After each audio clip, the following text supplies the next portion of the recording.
안녕하십니까. 주식 1번째 윤정두입니다.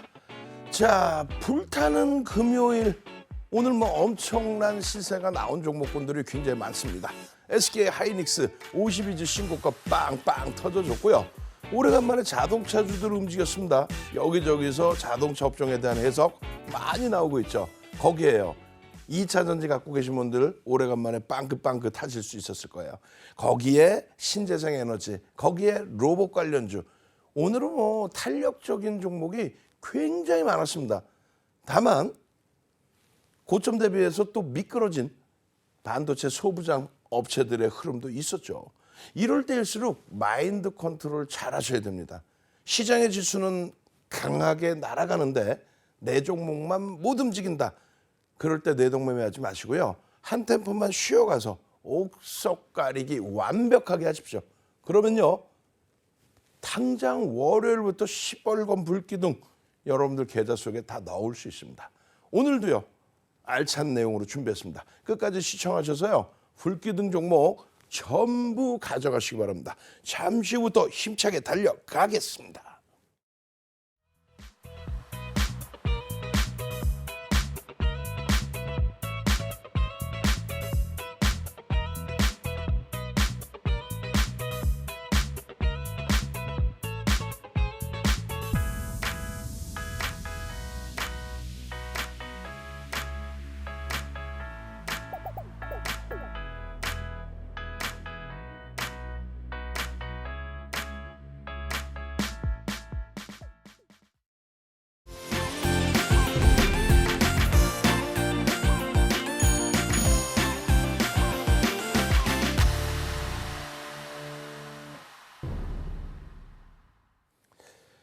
자, 시장은 이제부터 스타트라고 말씀을 드렸어요.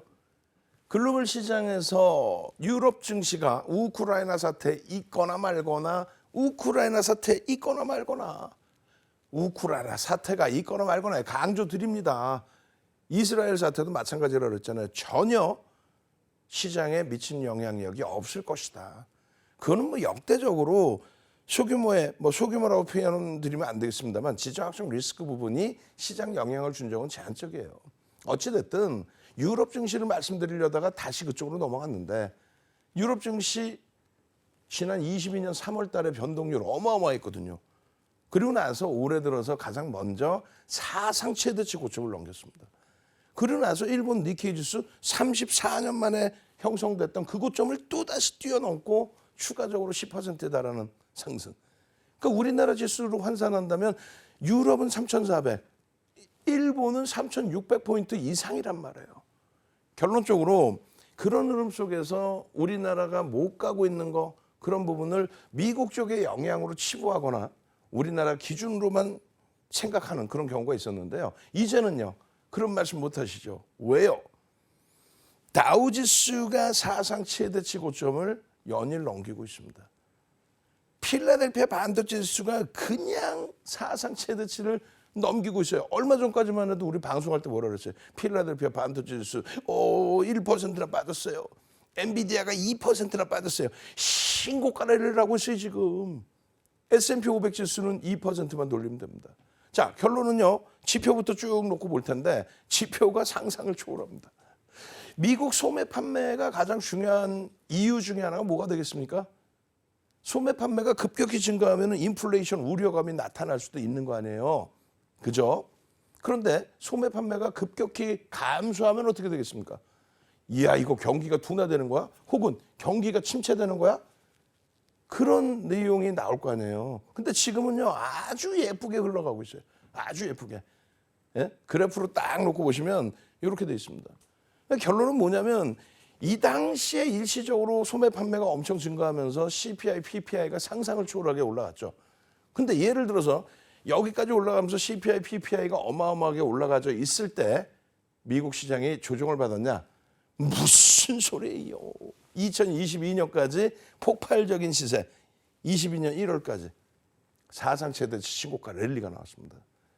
그 흐름 속에서 금리를 급격히 인상시키면서 물가를 잡아줬죠. 잘 생각해 보세요. 금리라는 것을 아무렇게나 움직임을 주는 게 아니에요. 내년 기준의 연말까지 금리를 일부 낮출 수 있다. 그 전망치의 기준에서는 경기가 둔화되면 낮출 수 있다라는 거지, 금리를 낮춘다는 표현에 의해서 시장에 랠리가 나온다. 그게 아니죠. 지금 2000년대 가장 높은 금리, 2006년 6월 5.25보다 더 높은 5.5의 금리, 그 금리를 더 올리는 게 아니라 이제는 멈추겠다. 그런데 지표가 이렇게 좋아요. 어떻게 해요? 이 앞전에 형성돼 있던 수준 그대로 유지되고 있어. 근데 어떤 게 중요해요? 금리가 고점에 있는데, 금리가 고점에 있다는 거는 소비를 잡아주고 인플레이션을 잡아주고 너무 많이 깔려있는 유동성을 흡수해주면서 그 과열적인 분위기를 잡아놓겠다는 건데, 여전히 지표가 긍정적이라는 거예요. 경제 지표가. 그렇게 되면서 소비가 위축되지 않고, 이건 정상적인 범위의 둔화잖아요. 위축되지 않고 긍정적으로 형성돼 있다. 경기가 무지하게 좋다. 금리는 이렇게 되면은 우와, 연말까지도, 다음 해 연말, 내년 연말까지도 금리를 안 내릴 수도 있다. 정확히 따져서 생각하셔야 돼요. 정확히 따져서 안 내릴 수도 있다. 그게 가장 긍정적인 해답입니다. 금리를 안 내릴 수 있을 정도로 경기가 계속 호황세여야만 시장도 날아가죠. 금리를 낮춘다는 얘기를 한다면, 금리를 낮춰라고 이렇게 얘기를 하는 순간 무너지는 거예요. 여기 보시면은 135번 있죠. 135번 홀수. 그게 금리를 인상하던 시기예요. 24는 금리를 인하하는 시점. 부양을 해야 되는 시점. 코로나19 때문에 금리를 부양하는 시점. 금리를 낮춰서 경기를 부양하는 시점. 시장은 붕괴되고 바닥으로 떨어집니다. 그걸 꼭 기억하셔야 돼요. 2000년대 중반에, 2000년 초반부터 말씀드리면 2004년 요 금리, 2004년 6월부터 2006년 6월까지 17차례에 걸친 금리 인상이 있었어요. 그게 바로 요 시기예요. 1번. 폭발적인 시세. 그리고 2006년 6월에 마지막 금리 올린 거를요, 2007년 9월에 금리를 내립니다. 1년 3개월 만에 내려요. 왜 내려요? 그렇죠. 미국의 서브프라임.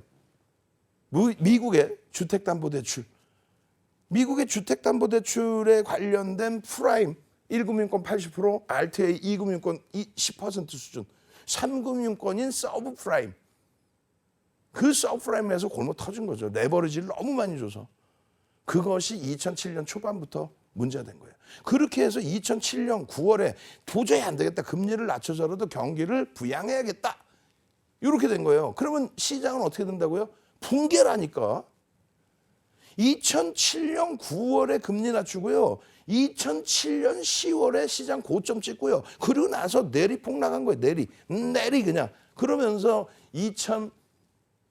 2008년도 1사분기에 미국의 5대 IB 중에서 베어슨스가 먼저 망하고, 여러분들이 잘 아시고 계시는 리먼 브러스 사태는 리먼 브러스 4위예요. 4위 리먼 브러스도 망하고, 3위 메릴 린치가 뱅크 오브 아메리카로 피인수되고, 그리고 금리 제로 금리까지 내렸잖아요. 그 전에 금리는요 1%였어요. 언제? 9.11 테러 때 가장 저점 금리가 1%. 근데 그 금리도 깨고 내려가서 제로 금리에서 그것도 안 돼서 양적 완화, 헬리콥터에서 돈 뿌린다 할 정도로 그렇게 된 다음에 시장이 바닥을 찍은 거예요. 어디 가서 함부로, 저는 99% 금리 얘기 나오면 내년에 금리 인하는데 금리 인다는 얘기 가지고 오늘 2차 전지 날아갔고 대박 났어요. 그거 말 같지도 않은 소리예요. 겹쳐진 거일 뿐이죠. 그리고 금리 인하의 내용이 아니라 금리를 더 이상 이제 안 올려도 되겠구나의 안도랠리. 이 정도 금리면 역대적으로 가장 높은 금리이긴 합니다만 경기가 좋아, 지표가 좋아, 견딜 수 있어.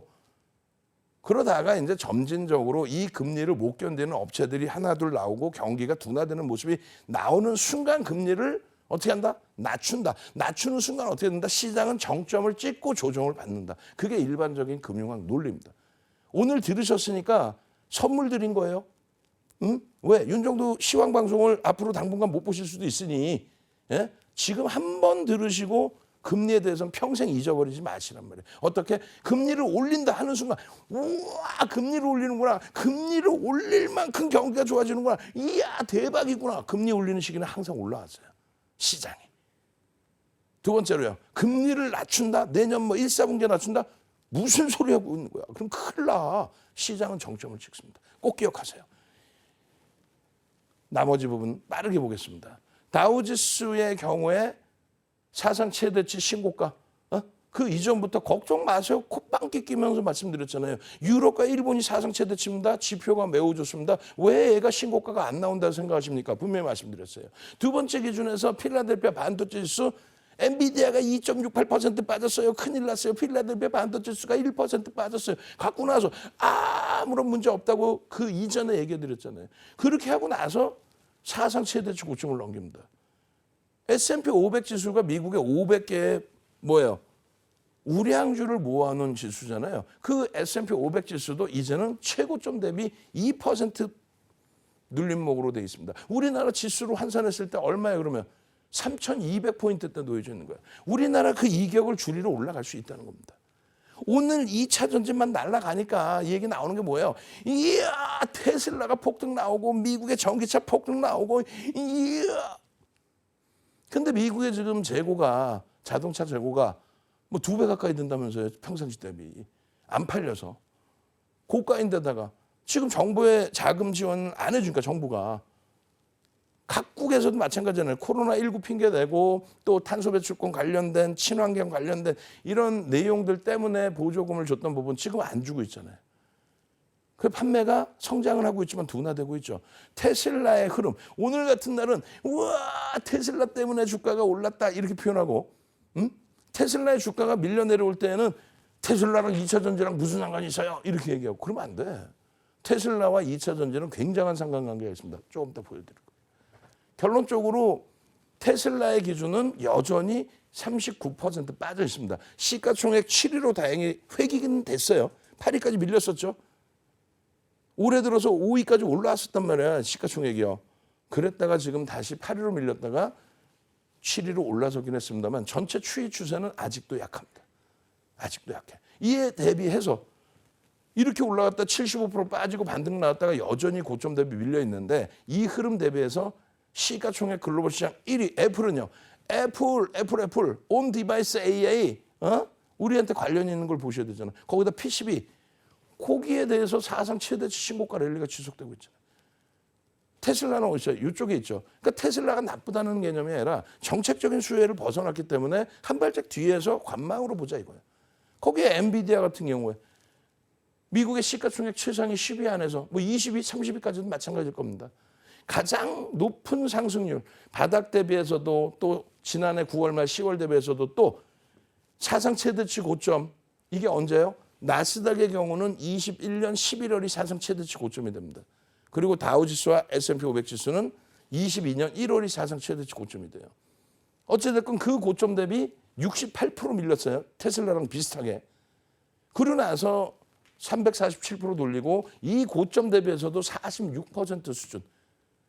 시장에 그럼 주도력을 누가 갖고 있는 거예요? 시장의 주도력은 누가 엔비디아가 갖고 있다. IT가 갖고 있다. 반도체가 갖고 있다. HBM이 갖고 있다.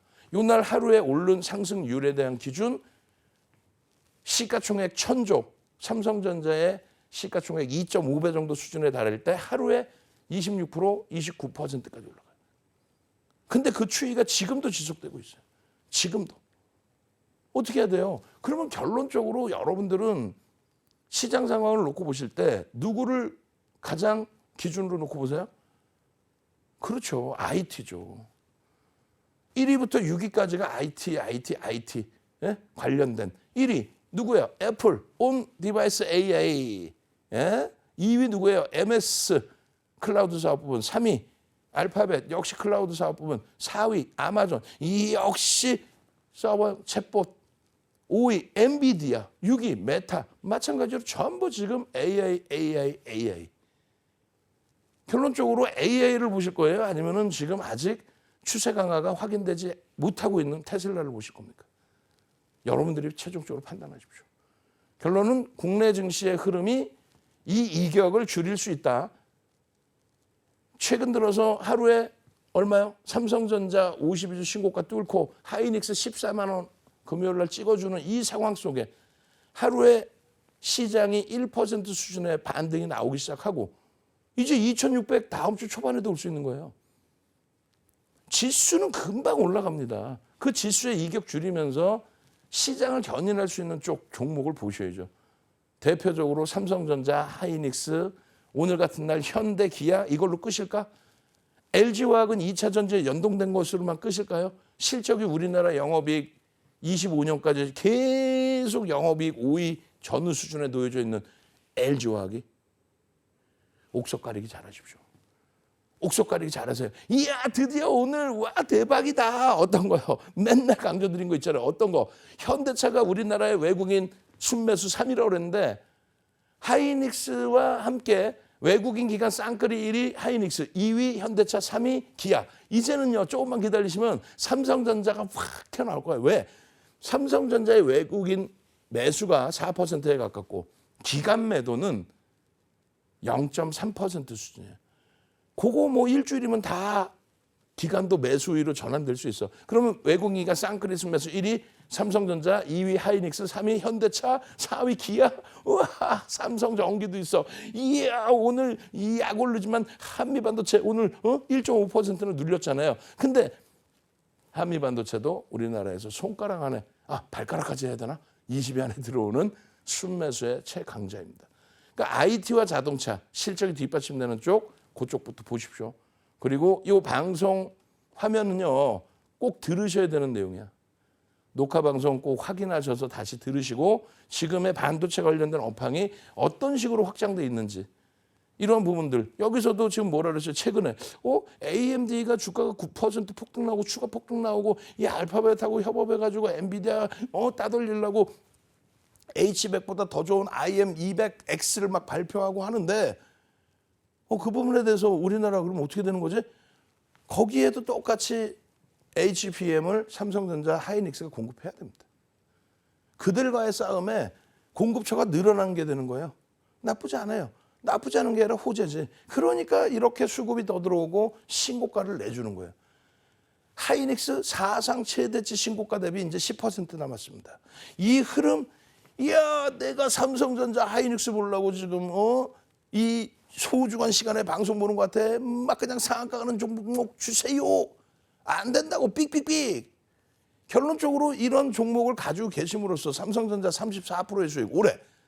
하이닉스 올해 얼마? 90%가 넘는 수익이 나와요. 올해 90% 넘는 수익. 2차 전지 포스코 그룹주들보다 더 많이 올라와 있는 거예요. 여러분들 계좌 검사 한번 해볼까요? 올해 들어서 하이닉스만 갖고 계셨어도 더블 계좌인데 진짜 여러분들 계좌 속에 하이닉스가 있어서 더블 수익이 나고 있는지. 내일 장입니다. 내일 장 열려 안 열려? 안 열리지. 토요일 날 좀 쉬시고 일요일 날 쉬시고 일요일 날 21시에 어떻게 해요? 온라인상에서 방송에서 못다한 이야기 온라인 교육 받으시고 이런 신고가 종목 11월 6일부터 해드렸어요. 그때부터 해서 벌써 10% 이상 그리고 현대차, LG와 두산로보틱스 더블 나버렸죠. HPSP 오늘 굉장히 많이 고점 대비 미끄러져 내려왔습니다만 그 추이 추세 강합니다. 이런 종목군들로 여러분들 계좌 불기둥으로 시뻘겋게 물들이시기 바랍니다.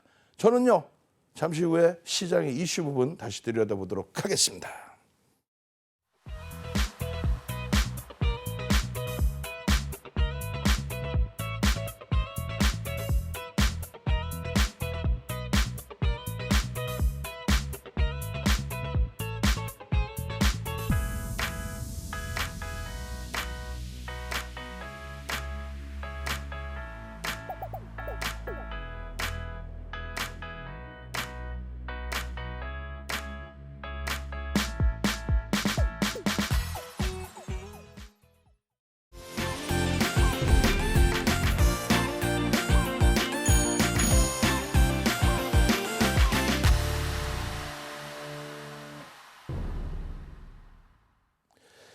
자, 시간이 너무 없어요. 너무 없어서 큰일 났습니다. 빨리빨리 넘어가야 되는데 지금 사실상 순환성 종목 장세 기준으로도 해석을 할 수는 있어요. 그렇지만은 옥석 가리기는 꼭 해야 된다는 거죠. 일단 원래는요 윤정두가요 안 갖고 나오잖아요. K바이오, 신재생에너지, 2차 전지 과연 연속성이 있을까? 이슈로 국한될까? 이걸 꼭 따져보는데 가지고 나온 이유는 일단 수급 범위가 뒷받침된 부분이 있고 그리고 지금 시장의 지수가 이렇게 훌륭하게 좋고 하이닉스가 신고가로 막 가니까 너무너무 행복한 상태니까 그러니까 요만큼의 범위 일부의 비중에서는 이런 종목군들도 볼 수 있다. 지금 HLB에 대해서 여러 가지 내용이 이야기가 나오고 있습니다. 이 전체적인 부분에 루닛이라든가 이런 업체들의 변동성이 확장돼 있는데 이왕이면 시가총액 1조 이상짜리 보시라고 그랬잖아요. 루닛 마찬가지고 HLB 5조 이상짜리 종목에 코스닥 시가총액 최상위에 놓여져 있는 2019년도에 HLB가 시가총액 장중에 1위까지도 올라갔었어요. 코스닥에서. 그런 업체입니다. 근데요. 대주주 지분은 10%가 안 돼요. 왜 그럴까요? 대주주가 물량을 다 팔아버렸을까? 아니. 어마어마한 전환사채를 발행해서 전환사채 행사를 하다 보니까 희석이 돼버려. 그럼 그 전환사채 누가 다 받아갔을까? 우리 좀 주지. 그죠? 전환사채 발행하고 나중에 보면 헐값에 행사하고 주가 들어올리면 거기서 다 차익 실현하고 굉장히 모순된 이런 구조를 좀 바꿔줬으면 하는 바람인데 바뀌겠죠. 선진시장화 되니까. 결론적으로 HLB는요. 여러 이슈가 있어요. 거래소 이전 상장 부분하고 그리고 그런 과정 속에서 이런 이슈 범위가 터져주고 그러다 보니까 하루에 막 100만 주 이상 지금 하루에 1% 수준 그 수급이 외국인과 기관 쌍끌이로 막 들어와 버립니다. 그러다 보니 공매도에 대한 숏 커버링, 숏 스퀴즈까지 들어오는 게 아니냐 이런 해석을 하고 있어요. 결론적으로 어떤 해석, 어떤 내용이 됐든 거래를 터뜨리고 거래대금 최상위에 올라오고 움직임이 나온다. 우리는 바로바로 나와 그냥. HLB입니다. 39,800원입니다. 이거 얼마였어요? 47,000원? 47,000원인가? 하여간에 쭉쭉쭉쭉쭉쭉쭉쭉쭉쭉. 어제 16%. 그리고 어제 기준에서도 얼마예요? 원래 36,000원이에요. 저거는 윤정도가 캡처한 시간이고 36,000원에 또 오늘 기준에 또 41,000원, 43,000원대까지 간 것 같아요. 그럼 36,000원에서 7,000원. 왜 그걸 잘 모르고 계세요? 다른 거는 뭐 날짜까지 외우고 다 알더니 말씀드렸잖아요. 지금 이틀 연속 급등인데 저평가 상태인 종목은 아니란 말이죠. 앞으로 이슈는 있지만 이 거래 대금이 유지될까라는 의구심이 좀 드는 거예요. 그러니까 당일 기준에 매매를 할 수 있어요. 어떻게? 당일 기준에 들여다봤더니 외국인으로 추정되는 프로그램 매수가 굉장히 강력히 들어오고 양봉이다. 그럼 따라 붙는 거지. 근데 그 다음 날 또 들어올지는 모르잖아요. 들어올지 나갈지 알 수가 없어. 그래서 이런 종목은 펀더멘탈이 뒷받침되지 않을 경우에 또 매집이 뒷받침되지 않을 경우에 진짜 짧은 매매 기준으로만 본다. 이슈 범위만 점검해 드린 거예요. 두 번째 기준에서는요. IRA 부분에 있어서 첨단 제조 생산 세액을 공제해 주겠다. 이런 내용의 어느 거예요? 신재생 에너지 태양광 쪽의 흐름이 최근 들어서 이번 주에 좀 강세를 많이 띄었죠. 근데 아쉬운 거는 하나솔루션 같은 경우에 프로그램 한 40만 주 이상 매수 들어오다가 오후장에 그 매수가 둔화돼 버렸어요. 손바뀜인지 차익 실현인지. 그렇게 되면서 꼬리가 좀 달렸습니다. 그런 부분들은 염두를 해두셔야 돼요. 그래서 하나솔루션 이외의 종목군들도 검색에 뜨고 그리고 변동성의 확장도 나오고 있습니다만 변동성 매매에 대해서 여러분들이 실시간으로 대처하시기가 힘들다 하시는 분들은 그렇다면 한 발짝 뒤에서 보셔야 돼요. 예? 황금 대바닥 줍니다. 월봉에서 이렇게 바닥에서 막 뚫리고 있습니다. 이거는 진짜 펀더멘탈이 뒷받침될 때의 기준이에요. 하나솔루션도 석유화학 분야에서 벌어들이는 수익을 태양광에 지금 계속 쏟아부고 있죠. 수년 동안에. 근데 결국은 결과물이 제한적이에요. 그래서 2차 전지, 그러니까 전기차의 정책처럼 그렇게 강력하게 나와줘서 진짜 막 신재생 에너지 태양광도 어마어마한 실적 개선, 연 단위의 흑자 전환만 이런 부분이 아니라면 그렇다면은 펀더멘탈 외적인 요인 어떤 거요? 거래 대금이 수반되고 흐름이 지속될 수 있냐? 장악형의 기준에 다음 주의 기준에서도 이러한 주봉상의 거래 대금이 터질 수 있겠느냐? 그게 터져야만 이러한 양봉의 크기가 계속 나와요. 윗꼬리가 달렸다는 건 일단 차익 실현이 나왔다는 거죠. 결론적으로 일봉의 기준에서도 이 거래가 터지는지 꼭 보셔야 됩니다. 하나솔루션 최소 거래량 얼마? 1,000만 주씩 터져야 돼요. 쉽지 않겠죠. 확인하고 대처하십시오. 그래서 지금 이렇게 설명드리다 보면 어떻게 되는 거예요? 아이, 사려는 거야, 말려는 거야. 아, 이 정도 얘기했잖아. 못 살 종목을 굳이 얘기할 필요가 없는데 그래도 순환성의 이슈들이 불거졌기 때문에 말씀드리는 거예요. 오히려 갖고 계신 분들은 조금 한 발짝 조금만 뒤에서 보시라고 말씀드리는 거고, 거래대금 꼭 확인하시라고 말씀드리는 거고. 에코프로 머티리얼즈는 뭐예요? 그냥 얘는 무조건 기술적인 부분입니다. 뭐 성장성에 대해서 뭐 내년에 얼마 간다 그런 내용은 내년에 얼마 갈지 누가 어떻게 알아요? 펀더멘탈적인 부분이 현대차처럼 저평가해서 실질적인 실적 대비 15조의 영업이익 대비 30조 원대 녹여 있는 종목? 아니, 영업이익이 15조가 나오는데 시가총액이 35조야. 그거 엄청나게 저평가잖아요. 그렇기 때문에 중기적으로 놓고 볼 수가 있는 거고, 거기에 메이저의 수급이 있으면. 근데 그렇지 않고 성장성만이 부각이 되는 가운데 코스피 200 지수의 특례 상장이 됐단 말이죠. 근데 지금 부각되는 내용이 이거예요. 유통 물량이 16%뿐이 없어요. 기관도 사야 되고 외국인도 사야 되는데 유통 물량이 16%뿐이 없기 때문에 이거 폭등 나올 거예요. 그게 일부 옹호론자들의 얘기인데 그건 아니에요. 그렇게 따지면 카카오페이 지금 고점 대비 60%, 70%, 80%까지 밀렸었잖아요. 그 카카오페이의 유통 물량이요. 대주주와 외국인 지분이 90%에 달합니다. 그리고 기관들 지분 빼면은 실유통 물량을 시장에서 3에서 7%뿐이 안 봐요. 상한가 가볍게도 가는 경우가 있었죠. 근데 결국은 고점 대비 밀려 내려오죠. 펀더멘탈적인 부분이 더 강조가 됩니다. 그렇기 때문에 철저히 기술적으로 보자. 그래서 개장 전 상한가 따라잡기 이렇게 다 잡아놨는데요. 내일장 기준, 그러니까 월요일장 기준에 이 종목을 설정을 안 해놓은 이유는 다른 게 아니에요. 투자 경고 조치가 이제 막 해제가 됐어요. 그리고 투자 주의가 하루 금요일 날 지정됐는데 문제는요. 월요일부터 해서 변동성이 확장되면 재차 투자 경고가 진입이 될 수 있어요. 지정이 될 수 있어요. 그러니까 시장 조치 들어갈 정도로 변동성이 너무 확장돼 있다. 개별 매매는 가능하지만 방송에서 이거 끝내줍니다. 이건 아닌 것 같아요. 결론은요. 하루에 1,000만 주 이상의 거래가 터져줘야 돼요. 그 1,000만 주 이상의 거래가 터져주면서 거래대금 얼마요? 1조 5천억에서 2조가 유지돼야 신고가를 냅니다. 이거는 분봉이에요. 10분봉. 이걸 만약에 10분봉이라는 걸 가려놓으면은 일주 월봉도 똑같이 이렇게 흘러가요. 어떻게? 거래가 수반되어야만 움직임이 나온다. 거래가 둔화되는 순간 안 된다. 그래서 결론은 목표 주가를 14만 원을 잡아드렸어요. 갭에 대한 목표 주가. 근데 오늘 어떻게 됐어요? 다시 갭이 나오고 돌파 갭이 형성됐습니다. 18만 원의 목표 주가 설정을 해드려요. 대신에 개별 매매 기준을 보십시오. 그럼 결론은요. 2차 전지 섹터에서는 LG화학의 기준을 반쪽짜리 양극재 업체 플러스 실질적인 석유화학 업종의 기준으로. 그리고 시간이 없으니까 쭉 넘겨버릴 거예요. 실질적으로 테슬라와 똑같이 흘러간 거는 저 당시 시가총액 7위에서 3위로 올라온 저점에서부터 350% 올라온 시가총액 7위에서 3위 LG화학이 이 당시에 배터리 3사가 똑같은 흐름. 삼성 SDI 그리고 SK이노베이션 350에서 얼마요? 500%.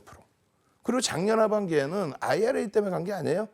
LG 에너지 솔루션의 보호예수 물량 풀리고 유동 비율이 높아지면서 MSCI 지수 그리고 코스피 200 지수 비중이 높아지면서의 이러한 랠리의 흐름이 나왔던 거예요. 아시겠죠? 오히려 이 당시에 포스코홀딩스나 에코프로비엔 못 갔어요. 근데 매매도 안 해본 사람들이 와 대박 났다 뭐 그거 대박이었구나 아니라니까. 윤 정도는 이 종목군들 포스코 퓨처엠 날아간 게 언제 7월 28일 날 GM하고 13조 원대에 수주공시 계약했을 때 에코프로 BM 날아간 거 언제예요? 7월 13일인가요? 7월 14일 작년에 실적 발표 나오고 에코프로 BM 실적이 긍정적이고 시간의 상한가 간 이후의 흐름. 그래봐야 100%대 상승이에요. 결론은 올해 들어서의 상승률이 다소 과합니다. 다소 과한 흐름에서 포스코 그룹 주들은 좀 눌려져 있었고 그런 흐름을 바탕으로 놓고 볼 때는 LG화학의 기준에 이러한 추세 흐름을 놓고 보는 게 옳다. 실적이 화학 쪽에서도 양극재 쪽에서도 거기에 LG에너지솔루션에 대한 블록딜. 언제쯤이면 블록딜 얘기가 또다시 나올까요? 제가 판단할 때는 2,700포인트만 돼도 LG에너지솔루션과 함께 블록딜의 이야기가 나올 수 있습니다. 시가총액이 지금 얼마예요? 30조 조금 넘어요. 근데 블록딜 10%만 해도 10조가 현금이 들어옵니다. 이러한 내용은요, 방송에서 못다한 이야기 일요일 날 21시에 추가적으로 진행해 드리고요. 잠시 쉬었다가 월요일장 공약주 복귀 교육 들어가도록 하겠습니다.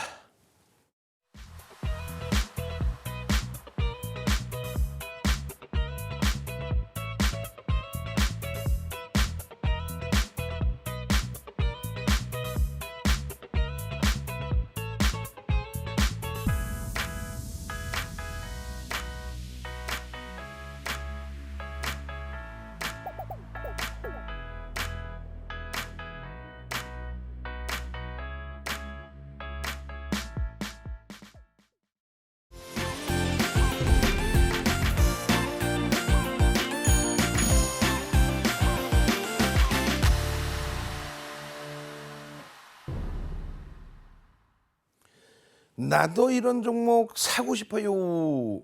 저도 사고 싶습니다. 이런 종목. 이야, 지금 보시면요. 상한가가 에코프로 머티리얼즈 이런 종목군들 별거 아니에요. 아주 단순합니다. 거래대금 터지고 메이저의 수급이 들어오는 게 추정치가 나오고 그리고 양봉이면 그 흐름 속에서 상한가가 나온다는 거죠. 어찌됐든 금요일 기준에서 에코프로 머티리얼즈 또다시 사상 최대치 신고가 24.34 코스피 200지수 측내 상장. 근데 그 비중이 높지 않아요.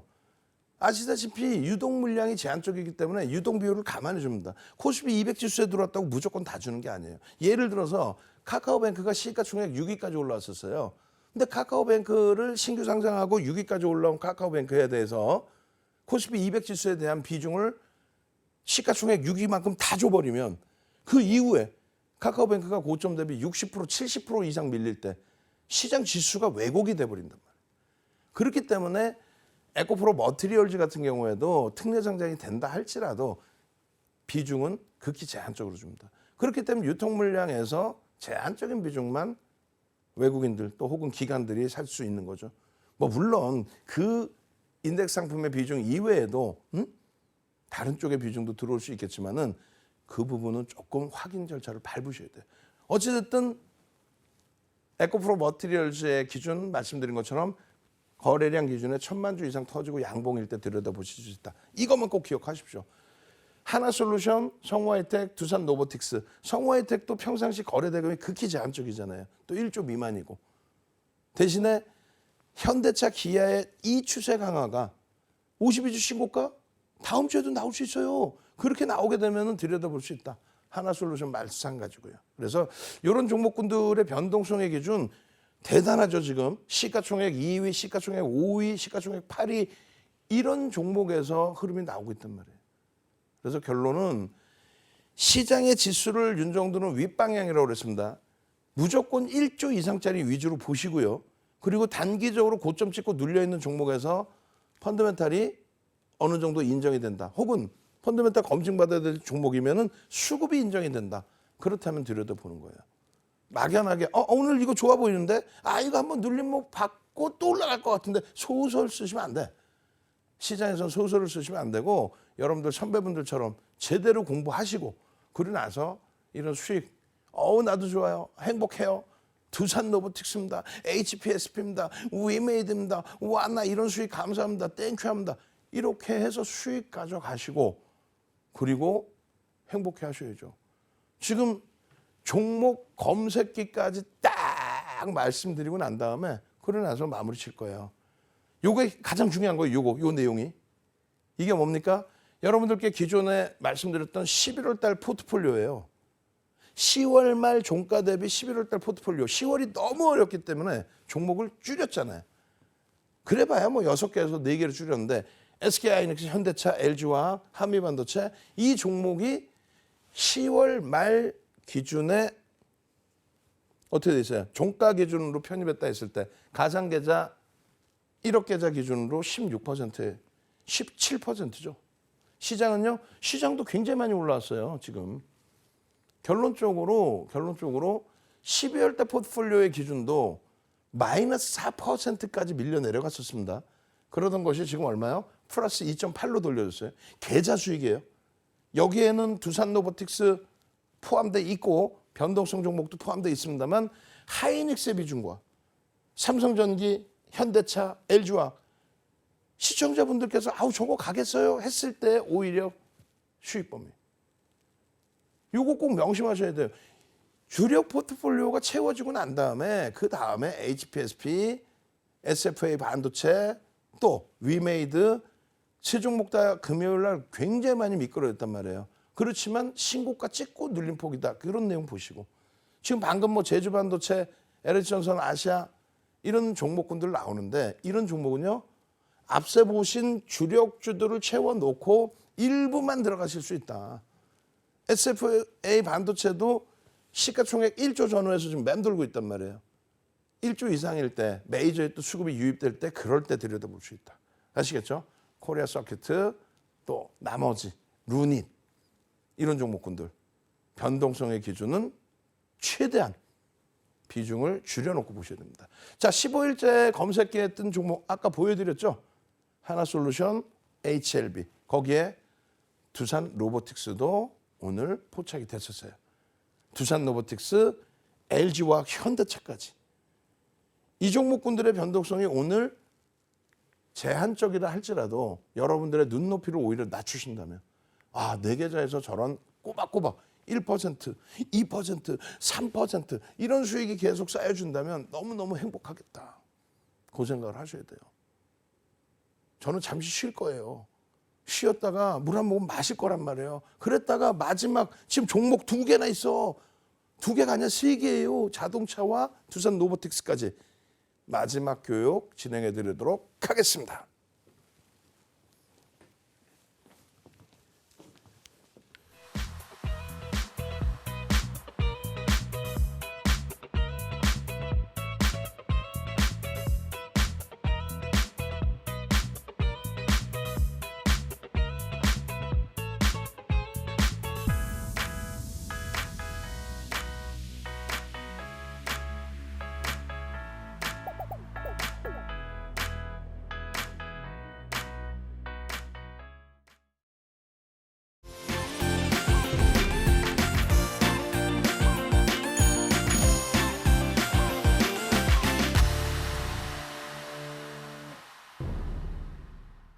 자, 시간이 없어요. 이걸 다 볼 수 있나 모르겠는데 근데 윤정도는 뭐 시간의 마법사니까 다 볼 수 있을 거예요.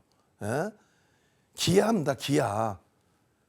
아니 왜 이렇게 못 가요? 왜 이렇게 저평가해요? 왜 이렇게 못 가요? 그러다가 오늘 살짝 움직여만 줘도 이야 기아 이제부터 올라오겠구나. 오케이 올라가야죠. 펀더멘탈 외적인 요인만 놓고 보는 게 아니에요. 우리는. 최근 들어서 계속 말씀드릴 때 기술적인 부분을 놓고 보셔야 된다라고 말씀드린 거는 반도체에서도 삼성전자, 하이닉스는 펀더멘탈 상관없잖아. 기술적으로 놓고 보는 거는 소부장, 소재, 부품, 장비 그쪽을 기술적으로 보는 거예요. 왜? 성장성은 있는데 당장의 실적은 제한적이기 때문에 누군가가 매집을 해주는지 아니면 거래대금을 터뜨리고 흐름을 가지고 가는지. 근데 이 기아나 현대차 같은 경우는 상상을 초월하는 실적을 지속하고 있습니다. 매출이 100조에 100조. 어마어마하죠. 영업이익이 지금 12조야. 우리나라에서 영업이익 올해 기준에 영업이익 3위입니다. 현대차 1위, 삼성전자 그리고 기아. 근데 시가총액은요. 택도 없지. 결론적으로 드디어 현대차가 외국인기관 쌍끌이가 됐어요. 외국인 기관 매수 얼마예요? 기관 매수 6,970주야. 그러니까 그 전까지 외끌이로 있었기 때문에 안 보여줬는데 어찌됐건 6,970만 주, 외국인이 920만 주. 920만 주면 여러분들 감흥이 없잖아요. 그냥 윤정도 제가 왜 그래요? 그럴 거 아니야. 현대차의 지분은요, 상장 주식수는요, 2억 1,100만 주입니다. 2억 1,100만 주. 원래 2억 1,300만 주였는데 뭐 200만 주가 없어져서 소각을 했는지 2억 1,100만 주입니다. 거기에 9%라면 거의 5%. 어마어마한 거죠. 유통 물량이 없는데 5%란 말이에요. 거기에 기아는 3위입니다. 3위. 쌍끌이 순면서 3위. 그러니까 기아가 올해 얼마 올라가요? 50%를 넘겨 올라가는 거예요. 고점이 53%까지 갔습니다. 1월부터 7월까지 내리 매수를 했었어요. 그런데 그 수급이 7월 이후에 멈춰지다 보니까 주가가 고점 대비 조정을 받았을 뿐이지 펀더멘탈이 훼손되거나 수급이 꼬이거나 기술적인 부분에 문제가 된 건 아니에요. 이 고점을 상식적인 부분으로 생각하시면 돼요. 이 고점을 넘길 수 있을까 없을까의 기준. 수급이 추가적으로 유입되고 있다. 그렇기 때문에 거래는 당연히 5MA, 20MA를 터뜨리고 넘긴다. 시가총액 극대원주인 기아가 에코프로 머티리얼즈 툭하면 1조 5천억씩 터지는데 얘는 무슨 1조 택도 없어요. 그러면 1조가 안 터졌다고 이 추세 여기서부터 50% 올라온 수익 저거를 못 가져가느냐? 아니라니까요. 5MA, 20MA 거래를 터뜨리고 양봉의 기준, 추세 반전의 기준 이럴 때 보는 겁니다. 5MA, 20MA 거래는 터지고 양봉 나오잖아요. 그죠? 그럴 때 따라붙는 거예요. 중장기적으로는 뭐 거래도 상관없죠. 그렇지만은 기술적인 부분까지 겸합해서 놓고 보실 때 현대차 마찬가지입니다. 상상을 초월한 저평가예요.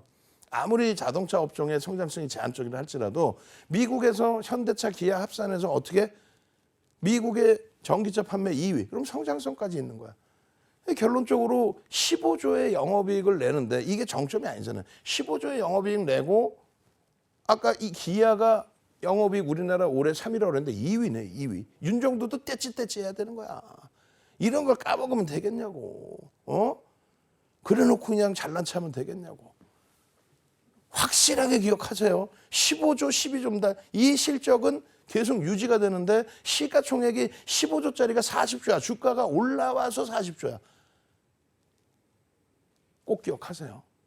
그렇게 해서 이 매집의 규모 상상을 초월하는 이거 박수치고 좋아하는 날이에요. 이거 오늘. 왜? 현대차가 맨날 쌍끌에 안 보였었는데 요거 때문에 그랬다 그랬잖아요. 기간. 드디어 이제 기간이 6천 주 사가지고 쌍끌이가 된 거예요. 누적적으로 어마어마하죠.